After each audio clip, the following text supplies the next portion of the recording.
What you think about that? What you think about anything? What you think about you? What you think about me? What you think about that? What you think about that? What you think about anything? What you think about you? What you think about me? What you think about that? I get so sick and tired of faking all the moves. I know everything that comes between us. I'm gonna let you stew. Good morning. Well, it's great to see everybody. My name is Ryan. I'm the lead pastor here at Crossroads Church. If you're a guest this morning, if you're tuning in for the first time, or if you're out in the atrium, whatever it might be, or if you're listening on demand, thank you for taking some time to be together in some way, whether it's online or in person. It's been a great series. We're exploring big questions that people have and are asking on the back of the Connect card. We gathered these kind of in the spring, and so that's what we're doing. But if you are a guest today, thanks for being here. Your experience today might evoke some questions. And if that happens, or if you are interested and you'd like to connect, I would love to do that. Inside of that program is my cell phone number, 207-608-1106. Shoot me a text message and we will set up a time to have coffee or whiskey or breakfast or lunch or dinner or whatever works for you. And I'd love to answer any questions you might have about Crossroads, about myself, about my journey. I'd love to hear about your journey, why you are here, why you came back. That's an even better question sometimes, right? So the first time is really difficult. The second time you got to start questioning things, like, why am I here? So it's good. I do want everybody to know, like right now, everybody do me a favor, just take a nice big deep breath, because today's different, okay? Today is, and you're like, and how is that different than any other Sunday? But no, today's kind of like show, tell experience, right? So we're answering a question today that really we thought the best way to talk about this question was to kind of live into it, all right? So if you're here today and you love sermons or talks that are rich with Bible verses, today's not your day. Just going to tell you, today's not your day.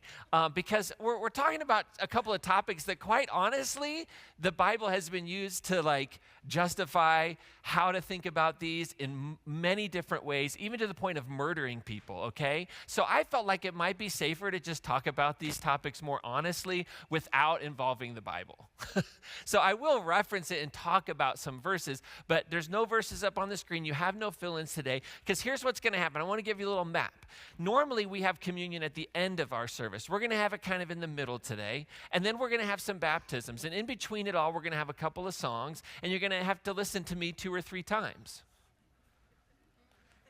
So everybody close your eyes, and if you want to slip out now, you can do it. You can go, maybe I'll try it next week, okay? So here's the question, all right? The question that was posed was this: what is up with communion and baptism?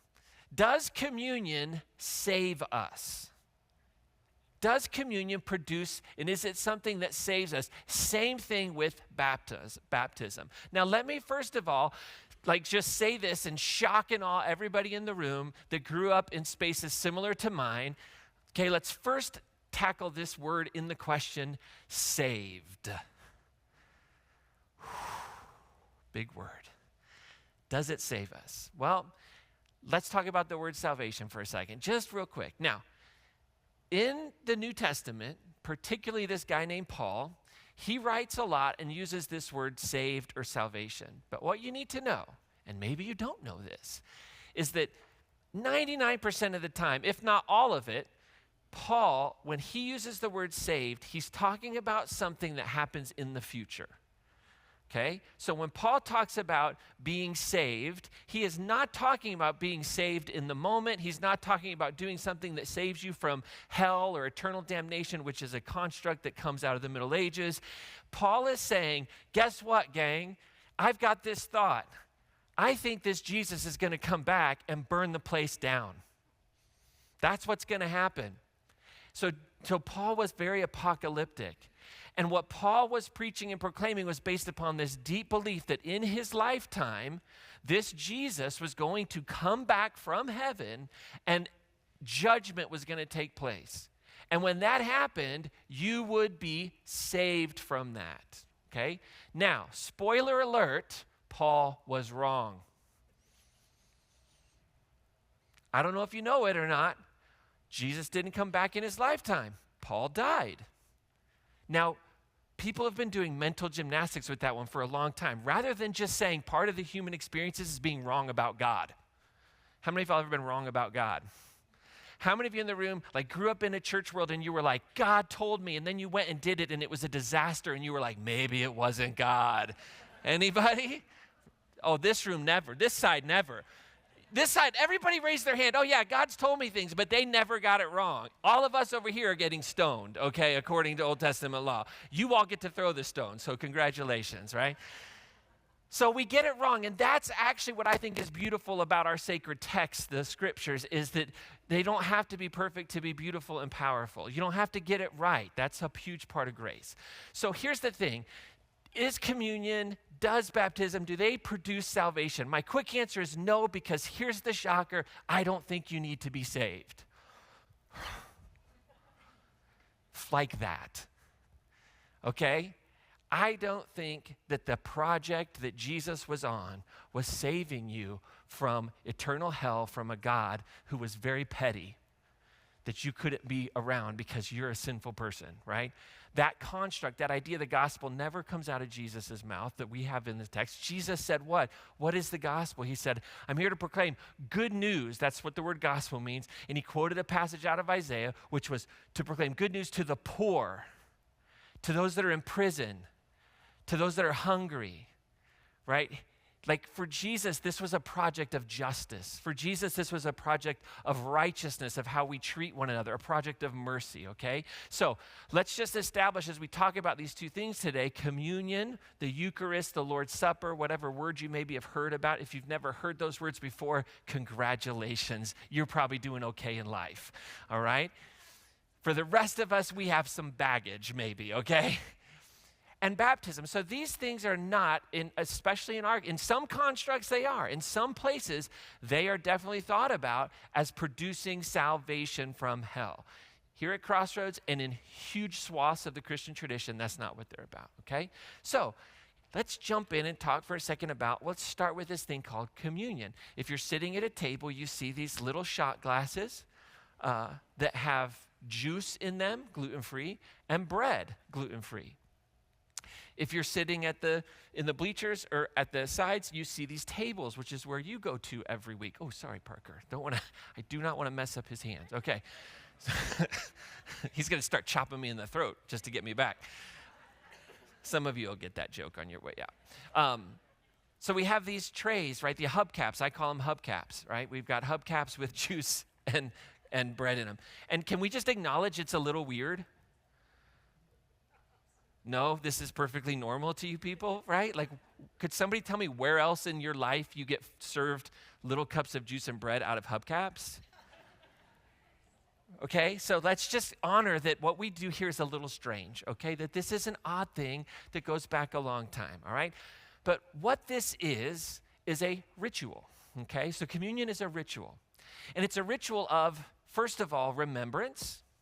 It's a ritual of a reminder. It reminds us of something. And it's a ritual that helps us reflect.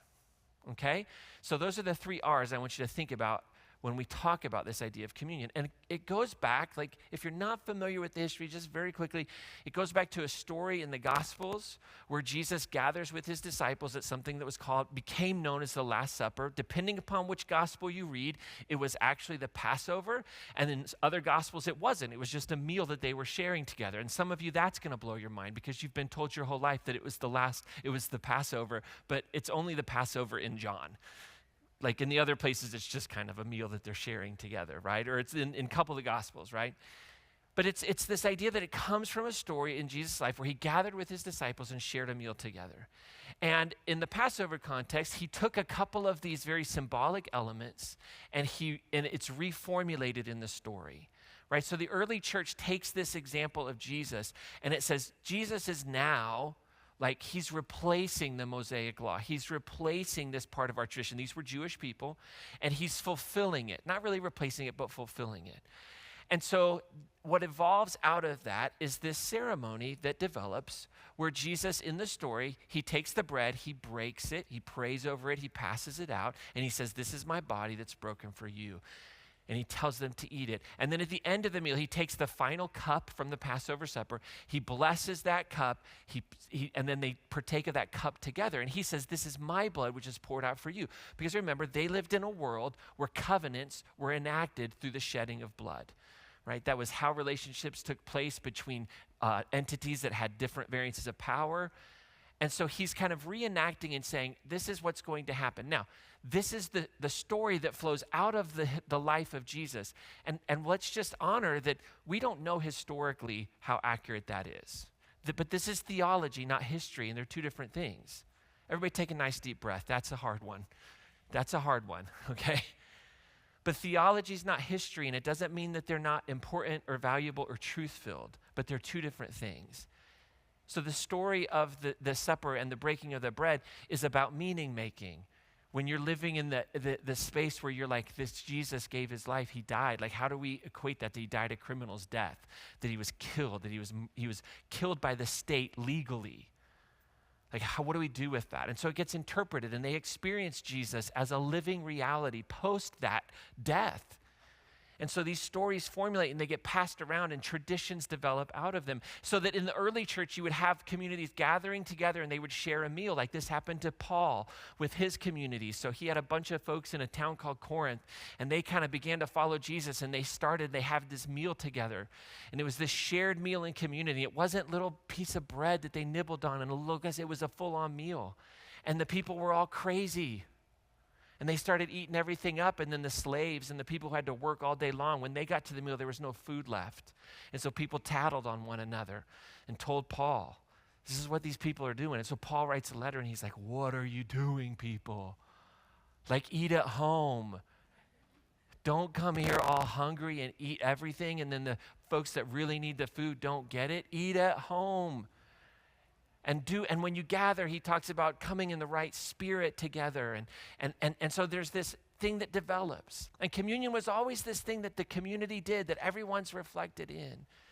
And so first of all, it's a reminder of Jesus. Paul would say, whenever you take the bread, whenever you take the cup, you proclaim, he would say, the Lord's death and resurrection until he comes. Why? Because Paul believed that Jesus was going to come back under a framework that he felt under apocalypticism in the time that he lived, okay? So that's what he would say. And so we still gather and do this. So it's a reminder. When we gather, we're reminded of Jesus' death, that Jesus died an unjust death at the hands of empire and religion. Before we interpret it theologically, let's understand it historically. I'm a big believer that the cross has its power primarily in its history. And its history is a vehicle of oppression and violence and control and manipulation by the state, and it was perfectly legal. And we've lost that. We've lost that our tradition is founded by a person who was killed and murdered unjustly in the name of law and order. I'm going to let that one sink in for just a second. I'm going to let you hold that one. Law and order was the Roman way.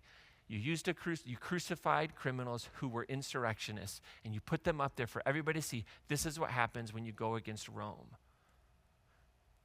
Law and order was the excuse for killing Jesus.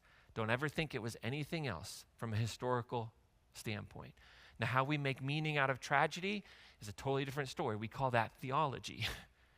But history says if we lose the first and foremost reality of the cross, we miss it all. So at Crossroads, we gather around this table to remind us of what power and empire does.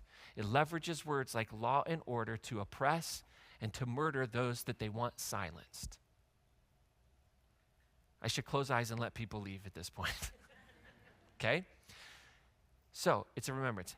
And it's also a reminder. It's a ritual of reminding us. So we remember Jesus.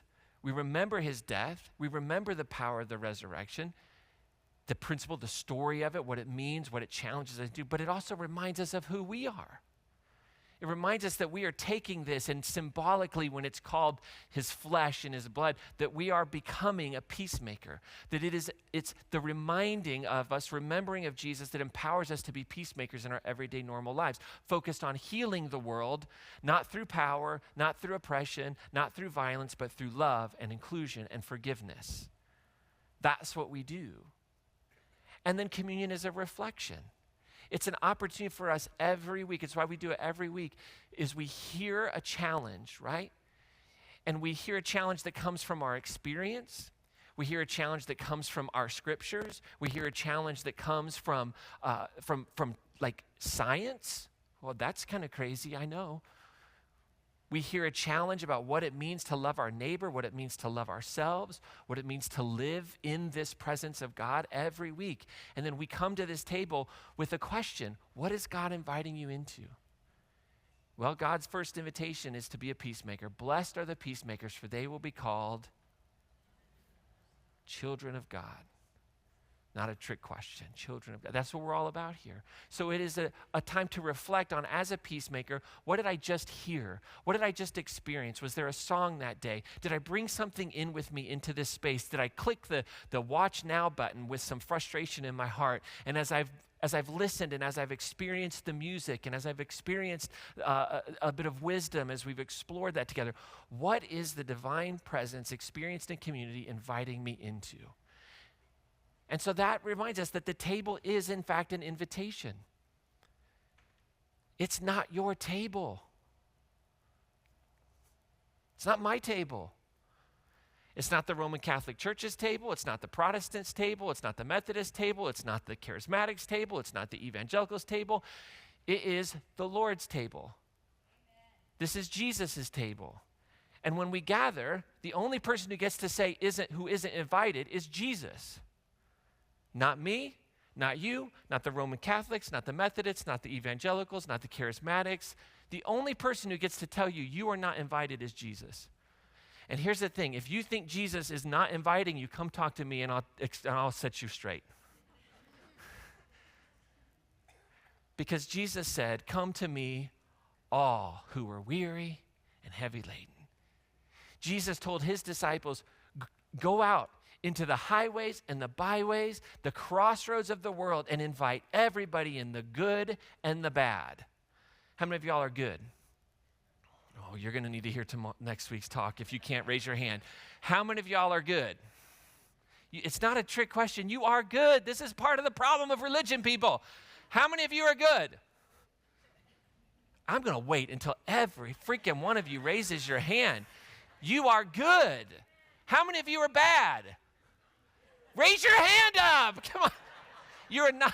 Oh my gosh. It lives in all of us.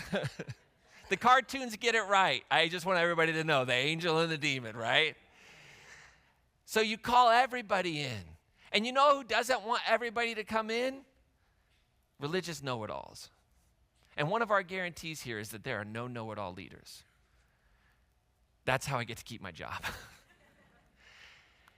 So the table is a reminder that everybody's welcome, that this is a space where we experience grace, and it is for every person. See, religion wants to make it an insider moment, a space that says we're the in ones, but grace makes it an everyone moment.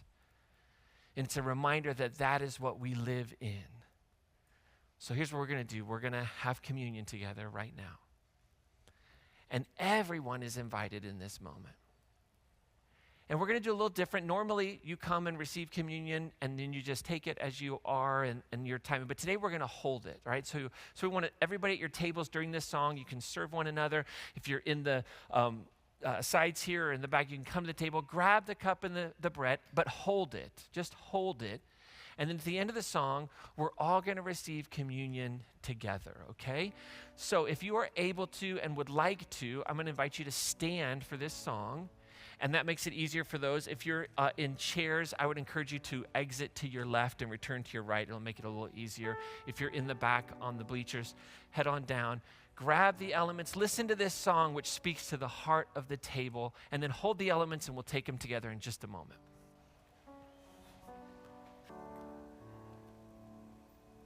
I just want you to take a couple of deep breaths.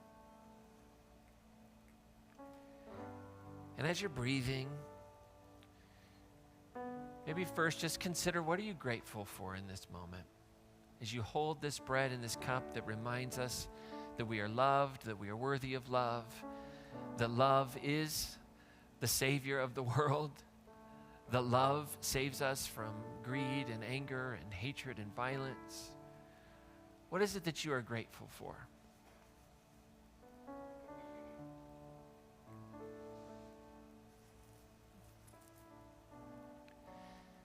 And now as you take another breath, consider where you need to receive grace to be human, to be hurting, and to be healed. Where do you need to say, it's okay for me to stand in this space not knowing what I believe, not knowing with certainty anything really about the divine other than I'm loved? Where do you have to give yourself permission to just be in that kind of chaos and to allow this love that we experience in this moment to be a healing grace? And now I would encourage you to do something a little harder. It's to maybe consider how you might offer more grace to someone in your life who is hurting. How you might be able to offer grace to those around you who in their hurt others.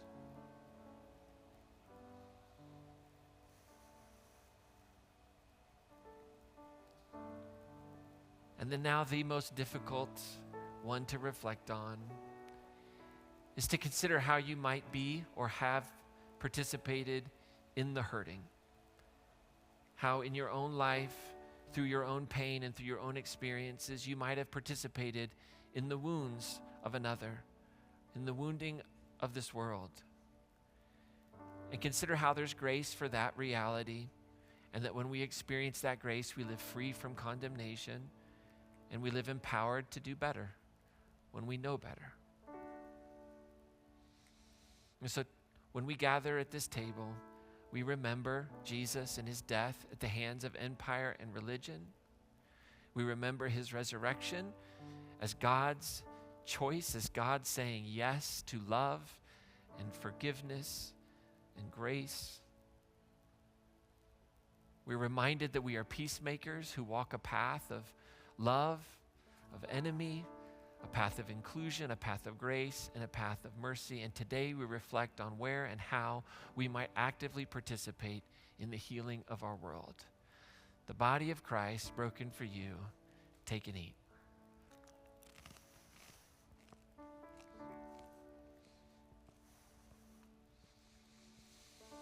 And the blood of Christ shed for you and all 8 billion people on this planet. Take and drink. God, open our hearts to know that this is a table for everyone, regardless of belief, behavior, certainty. It's a table that reminds us that we are all loved, that we are all human, that we are all valuable. Amen. Amen. All right, go ahead and have a seat. Show and tell part 1 done. Check the box. It can be a very meaningful experience every week. It can become mundane if we're not careful, but it can be a very meaningful moment to remind us of what our lives are about in the coming week and what our lives have been about. So if communion is a ritual, and we actually here repeat it regularly, we repeat it weekly, it sustains us, it nourishes us, it's a shared act of remembrance. It's not an exclusionary moment. It's not saying we're in, everybody else is out. It's saying everybody come to the table and be on your journey together. If we experience grace in it, then what is baptism? What is baptism? Well, baptism isn't really a ritual. We don't do it regularly. You don't get baptized every week, thank God. Right? Some of you are like, one's enough, right? But it's a ceremony, and ceremonies mark these beautiful moments in our lives. They're kind of threshold events, right? These ceremonies. Somebody shout out a ceremony that you think about? A wedding, most people think of me, it's a threshold event. Life is theoretically different after that ceremony, yeah. So we have these ceremonies that we go through. Now, baptism is interesting because it's always been evolving in what it means and how it's practiced. So you can look at ancient Israelite religion, and there were all kinds of like ritual cleansings that you would go through that were baptisms of sorts. You can look at the story of John the Baptizer. How many are familiar with that dude? Went out, lived in the wilderness, wore really uncomfortable clothes, ate locusts. It's funny how we held on to the baptism part, but those things we were like, no, that's more time-based. That's actually what we do for people that want to get baptized. We're like, 40 days in the wilderness, put on your camel hair, only eat crickets. That's how we do it here, right? I mean, those of you that are getting baptized, you did your crickets, right? No, they're like, nope, we missed that part of the class. Then we can look at Jesus, who in some spaces, we're like, did he baptize people? And then in other spaces, he did baptize. We're not quite sure. But Jesus himself was baptized. The historical Jesus, I believe, was an early follower of John the Baptist. He believed in John's program, which was very confrontive of power. And then when John was murdered by Herod, when John was killed, I think Jesus was like, maybe that's not a good plan. Maybe we should rethink this. And so Jesus, whereas John would proclaim that the kingdom was coming, right? That there was this apocalyptic moment that was coming. Jesus, his message was quite different. His message was the kingdom is here, is present among us, living among us, dwelling among us. At least that's what the early followers of Jesus saw in him in that shift. And then we have like the early church. There's a document we have that's very old called the Didache, which is probably one of our earliest communal rules of like Christians that live together. And there's like a whole ritual of baptism and how it worked and what you did to prepare for it and when it happened. And most baptisms took place on Easter, and there was the buildup during Lent. And then we see like baptism kind of move forward, and then you have the Roman Catholic Church that gets established really under Rome. That's why it's called Roman Catholic Church, right? It was a part of the empire. It was part of the movement of Rome around the world. It was a part of colonization. And then in the 1500s, you have the Reformation that takes place, what's called the Protestant Reformation. And really, baptism and what baptism means here is kind of, in my opinion, one of the lowest points in the history of the church and how they thought about it. So just to give you a little bit of context, right? In the 1500s, we have the Reformation that takes place, the Protestant Reformation. Anybody know who led the Protestant Reformation? Martin Luther. Good job, everybody. Appreciate it. Not Martin Luther King, different. Martin Luther. 1500s. He nailed his 95 theses. Some people think I'm saying feces when I say that, but no, it's theses to the church door. He was trying to reform the church. He actually wasn't trying to create a new way of being church. He was saying, these are things that I think the church needs to be reformed. And the church in its power and in its wisdom was like, nope, sorry, you're gone. And so then we have the Protestant Reformation that gets started. And now within the Protestant Reformation, we start to see a lot of infighting about how baptism should work. And so you have the Swiss reformers and you have the German reformers, and this is all very exciting for most of you, I know. But basically what I want you to know that there were a group of Swiss reformers, and I'm not going to tell you their names because you're not going to remember them anyway, but there were a group of Swiss reformers, and they debated this idea of infant baptism that was taking place. And they said, no, we don't do infant baptism. We do what we're going to call believer baptism by immersion. And here's the thing. There was this big debate that said, well, infant baptism is really about upholding like a social, civic, kind of theological unity. And baptism of a child would mark their inclusion into the Christian community, into civic society, because you did not have separation of church and state, remember that. And so there was a group of people who were kind of radical, and they followed these early reformers who said, we don't actually want to baptize, we don't want to baptize infants, and they became known as the Anabaptists. Anybody ever heard of the Anabaptists movement? Nonviolent group of folks. Anabaptist just means rebaptizers. And so they believed that baptism should be a conscious, voluntary act done in faith by believers, not infants. Okay, so now you have this kind of real tension that takes place. And the Anabaptist refusal to baptize infants was seen by those in power, the church, as a very dangerous and subversive act. It was seen as a rejection of the state church system. It was seen as a way of undermining social order, social cohesion. And this was at a time where the church and civic identity, right, they were inseparable. So imagine if you were at this moment in history, and all of a sudden you have a group of people that are saying, no, we're not going to baptize infants. They're actually saying we're not part of this civic reality.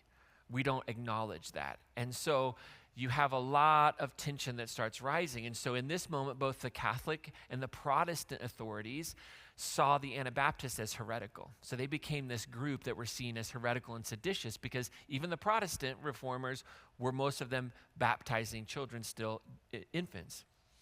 And you go, well, what's the big deal? Well, early on, one of these leaders of the Anabaptists in Zurich, who really believed deeply in not baptizing infants and rebaptizing people, in 1527, he was executed by drowning.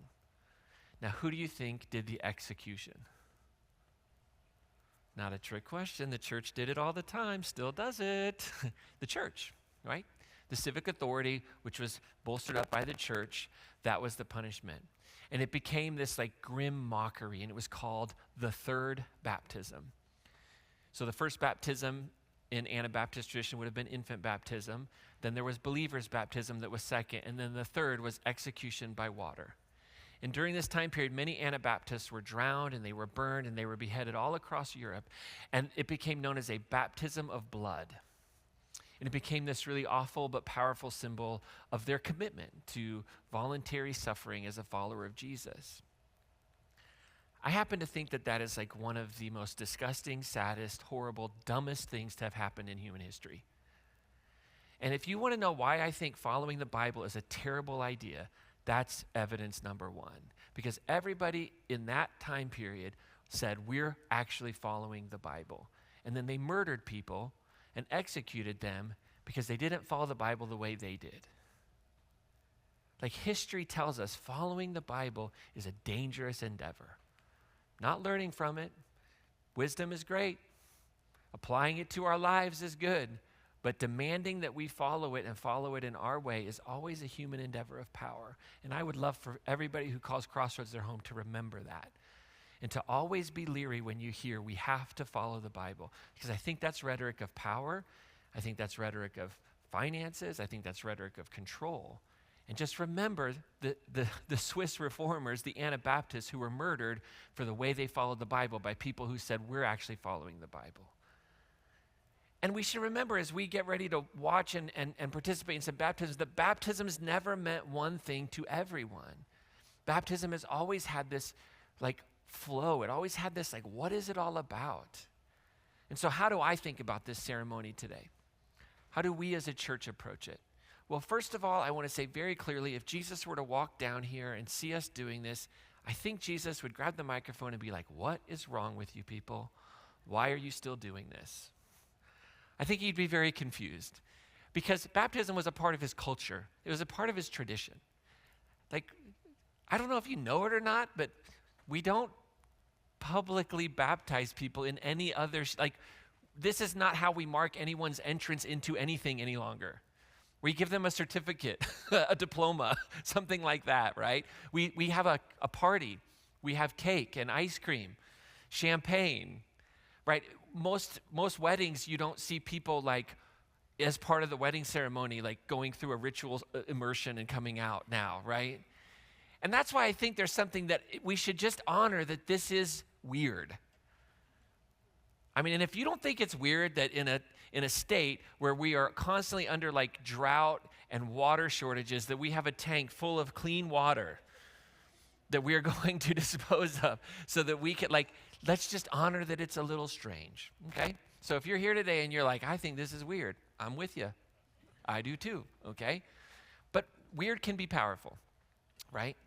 And so just really, really quickly, let me offer you kind of a fresh vision for like baptism here at Crossroads. We're, again, trying to think about this idea of the Christian tradition and following Jesus, following the life and the teachings and the stories in terms of peacemakers. So the foundation for it all is this statement, Matthew 5:9, blessed are the peacemakers, second chance to get it right, for they will be called children of God. Like, it's that simple. I want to be known as a peacemaker. I want to be a part of a church that's what we're known for. Not for getting all our doctrines right, not for baptizing people one way, but we're peacemakers. And so we're reimagining the language and all these things that surround baptism and all kinds of things within that framework of Jesus' words, being a peacemaker. So here at Crossroads, we baptize in what I would say are meaningful ways to you as an individual. So if you as a parent want your child to participate in an infant baptism because that was part of your tradition growing up, I'll sprinkle, no problem. Let's do it. We'll do it as part of our child dedication. No problem whatsoever. I don't really care. It's great. If that's not part of your tradition and it was just a child dedication, infant dedication, then we do that without the sprinkling. If you're an adult and you have a phobia of water, you don't want to get in a tank, you don't want to be in front of people, you just want a little sprinkling and this is important, then we'll do it that way. I've baptized people at Horsetooth Reservoir, baptized people here, sprinkled there, whatever. I don't care. Why do I care? Do you think God cares? I really don't. I think with all the issues going on in the world, if God is a sentient being, does God really care? I feel like there's other things that God would care about more if God existed in that way. Like, why are we still having children die of diarrhea? That feels like a bigger problem than, I cannot believe you sprinkled someone. But I'm crazy like that, right? Like, oh, wow, we have people like in the richest country in the world who can't afford health care. Like, but that's really not important. Let's make sure that we get you fully under immersion, and here's the script. You better say it right or it doesn't work. I just don't know that the God that Jesus represents cares about that stuff. So we're going to try and focus on meaningful things in your spiritual journey, what makes sense to you, because I'm not here to tell you how to be spiritually healthy necessarily or what you have to believe. I'm here to walk alongside you as a spiritual person who can help guide you in a meaningful experience in your life within the Christian tradition. So I hold all of this very loosely, okay? And as a church, we just hold it loosely, okay? So we do the believer's baptism, we do the infant baptism. If you want to be baptized with Kool-Aid, that's fine. I'm down with it. You're like, I want red Kool-Aid because I really want that vibe, like I'm being baptized in the blood of Jesus. Great. We'll dump some packets in there. I love it. No problems. Are you getting the picture, right? That the how is not as important as the what and the why, okay?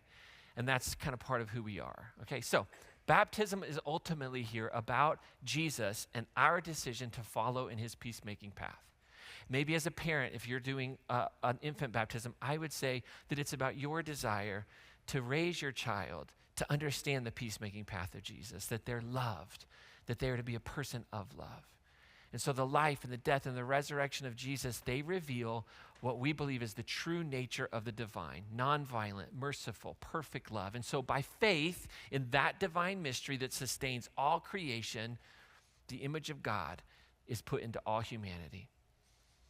And we say in our tradition that that image of God was fully incarnate in the historical Jesus of Nazareth. And baptism is this moment in this context with, I would say, children, teenagers, adults, that they're saying, I want to be a peacemaker. I want to live in this love.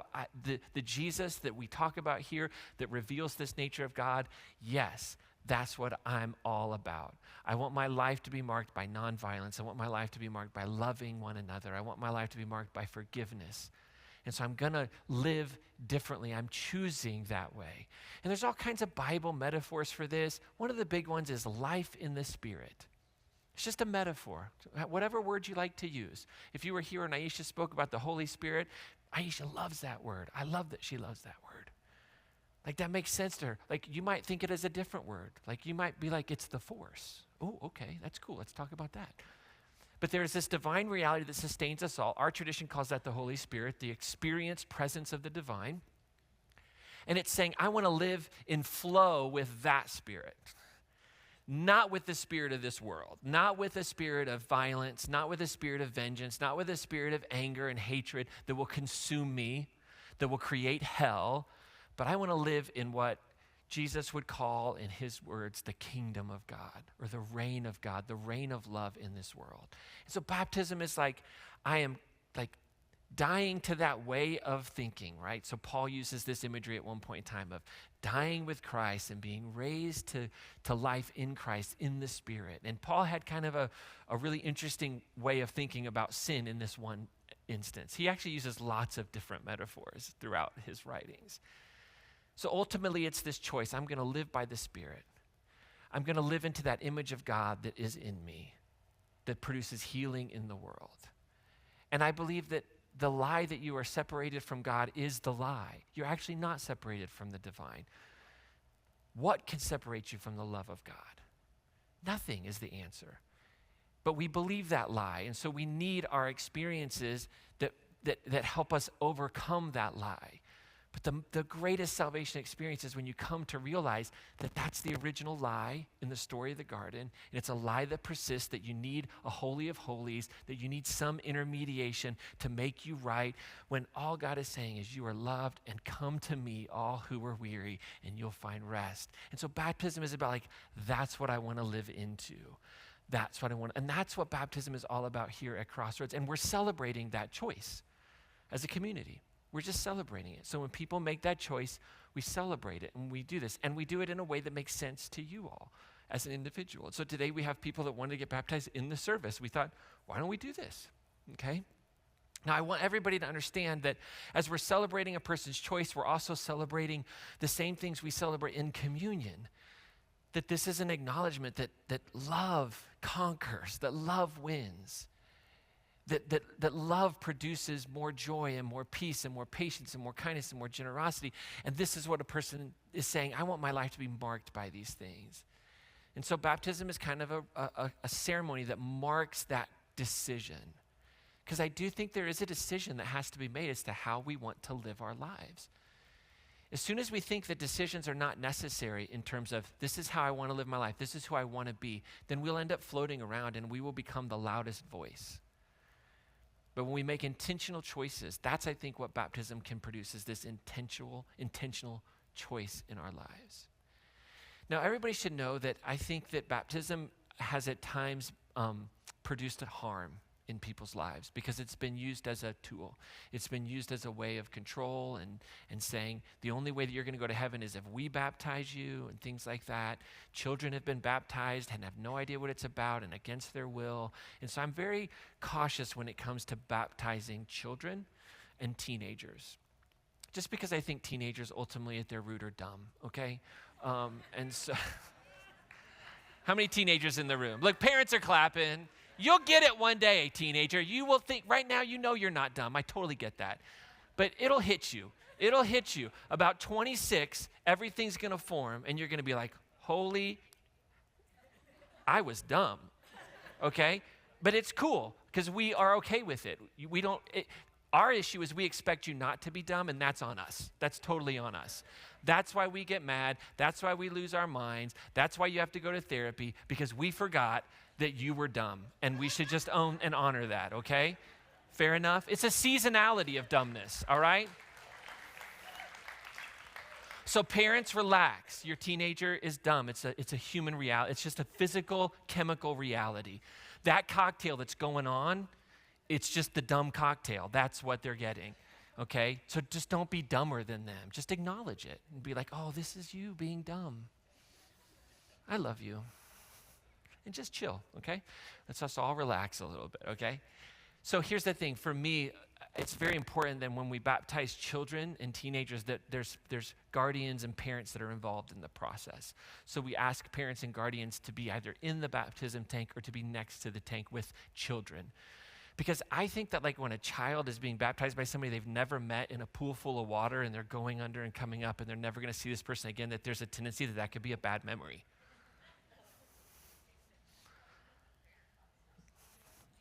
Okay, I'll just let that one sit for a second, okay? So then they're 20 years later, and they're like, yeah, I just have this vivid memory of somebody trying to drown me. And I have no idea where my parents were when that happened, and they said something about blood, and they said something about death and life, and I don't know, So that's important. As teenagers, we think it's important that parents understand what's going on. It's I think teenagers in their dumbness do make good decisions every now and then, right? Fair enough. This is a good one, I would say, But so we want parents to be engaged and understand the choice that their teenager's making. Even if a parent might disagree with that decision, we really do want to honor that, our kids are sentient beings, right? They do have rational thoughts. They do have opinions.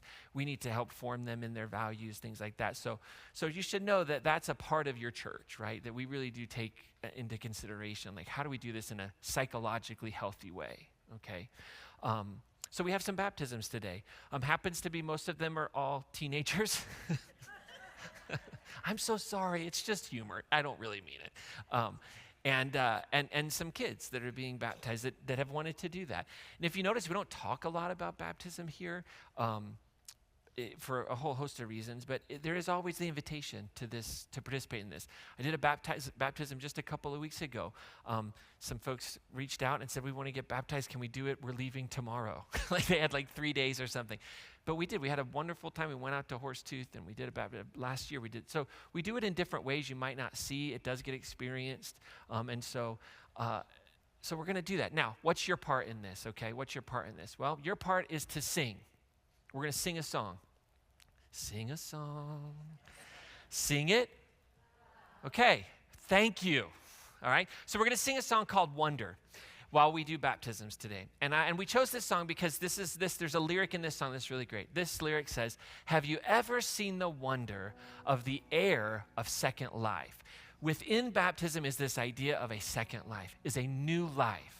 Not a life marked by fear of God, not a life marked by fear that there's not enough for everyone in the world, not a life marked by the fear of other, marked by racism or homophobia or sexism, but a life marked by love and inclusion and grace and mercy and generosity. And that is beautiful.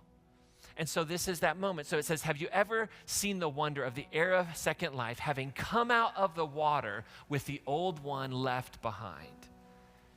Now, as an adult, that has a lot of meaning. As like a 7-year-old, you're like, what is the old one I'm leaving behind? I totally get it. So if you're 7 years old and you're getting baptized, we're like, this is because we love you. Right? It is a little weird, okay? We're going with that theme, all right? So our job is to cheer and to sing. So when they come up out of the water, you cheer, clap, stop singing for that moment, and then start singing again. And then when they come out of the water, you cheer and clap. That's what we do as a community, to honor their choice, whether you agree with it or not. If you're here today and you don't agree with baptism, cheer for them because it's about them and not you, all right? So stand on up if you're able to. You're going to clap, we're going to sing, we're going to celebrate this moment. If you're a family or a friend of somebody who's getting baptized, you're welcome to go join them over at the tank. But let's celebrate. All right, go ahead and have a seat. We're going to get you out of here in just a moment. Every week we end with this question. What is it that the divine is inviting you into? What is it that God is inviting you today? Maybe you don't like that word. What is the universe inviting you in today? Why are you here this morning? Maybe it's just to continue to explore this life of faith. Maybe today you heard these ancient rituals talked about in a way that kind of made sense, that acknowledged they're strange. And you thought, maybe this is a place I could explore the idea of spirituality. Maybe you've been around for a while and you've never really felt comfortable participating in communion because you've said, well, I don't really know what it's about. I don't know if I'm worthy or not. Maybe you heard today that it's not about being worthy or not worthy. It's about what we want to experience and who we are. And so maybe you're feeling invited to just every week participate in communion. Maybe crazy enough, you're like, okay, now I get baptism. I've never done that. I'll do that. I'd like to do that. I'd like to learn more about that. There's a box on the back of your Connect card you can check, and we'll get you information. We don't sign you up. You know, it's not like you check the box and you're committed and there's no going back. You know, it's just like, I want information. Maybe you want to explore that. Maybe you want to get baptized. We'd love to do that. We got the tank set up. Cy would love nothing more than to have to take that down this week. All right? So we got it up. We can do some more baptisms here in the next couple of weeks. All right? What is it that God's inviting you into? So we're going to get you out of here, give you your blessing in just a moment. Wendy's got a real quick announcement about something pretty cool that's getting started, and then I'll be back for our blessing.